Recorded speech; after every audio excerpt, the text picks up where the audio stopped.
வஸ்து மந்திரத்துக்குள்ள இருக்கக்கூடிய அந்த எம்பெருமான பத்தி திருப்பிரிதியில பிரிதிசன் நடைநெஞ்சே அப்படின்னு காட்டினார்.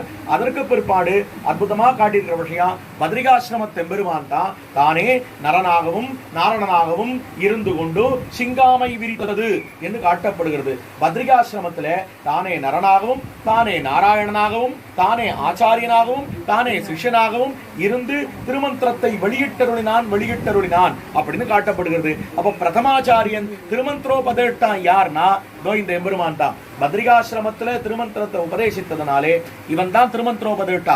அப்ப மந்திரத்துக்கு ஒரு பாசுரம், மந்திரத்துக்குள்ளீடான வஸ்து ஒரு பதிகா, மந்திரத்துக்குள்ளீடான வஸ்துவுக்கு ஒரு பதிகா. ஆனா ஆச்சாரியன் மந்திரத்தை விடவும் ஏத்தப்பட்டவர், ஆச்சாரியன் மந்திரத்துக்குள்ளீடான பகவானிடமும் ஏத்தம் பெற்றவர். அதனால திருமந்திரத்தை வெளியிட்டருளின எம்பெருமானுக்காக 2 திருமொழிகள் என்று காட்டப்படுகிறது. அதுவும் கூட சொல்லுகிற போது பிரிதிசன் அடை நெஞ்சே அப்படின்னு சொல்றார். பிரிதிசன் அடை நெஞ்சே வதரியாச்சி ராமத்துள்ளானே அப்படின்னு சொல்லி வதரி வணங்குதுமே. இதெல்லாம் சொல்றது ஏன்? பிரிதிசன் அடை நெஞ்சேன்னு சொல்லணும், வதரியாச்சி ராமத்துள்ளானேன்னு சொல்லணும். இப்படியெல்லாம் சொல்றதுக்கு ஏன்னா இங்கேருந்து போறது ரொம்ப கட்டம். அதனால இங்கேருந்தே வணங்குங்கோள்.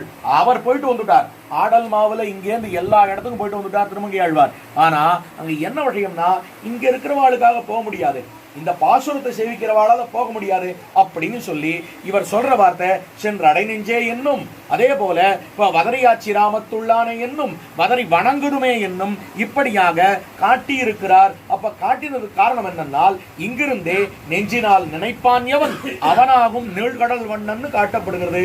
அப்படிப்பட்ட அந்த எம்பெருமான் அவனுக்கு இங்கேருந்து அவ்வளவு தூரம் போறது கட்டான் அப்படின்னு தெரியும். அதன் தான் சுலபனாக இங்கே அற்புதமாக தென்பத்ரி என்னும்படியான நம் திவ்ய கஷேத்திரத்திலே நம்மூரிலே வந்து எப்படி திருவாய்ப்பாடியிலே இவா போக வேண்டிய அவசியமே இல்லை.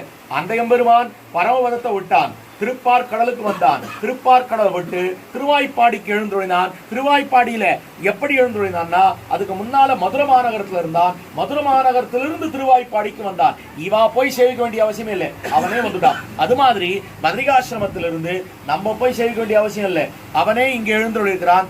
அவன் தான் இவன், இவன் தான் அவன். இந்த எம்பெருமானுடைய திருவருள் எல்லோருக்கும் கிடைக்க வேணும் என்று பிரார்த்தித்து எங்கும் திருவருள் பெற்று இன்புறுவர் என்று சொல்லி சமிக்க பிரார்த்தித்து அமைகிறேன்.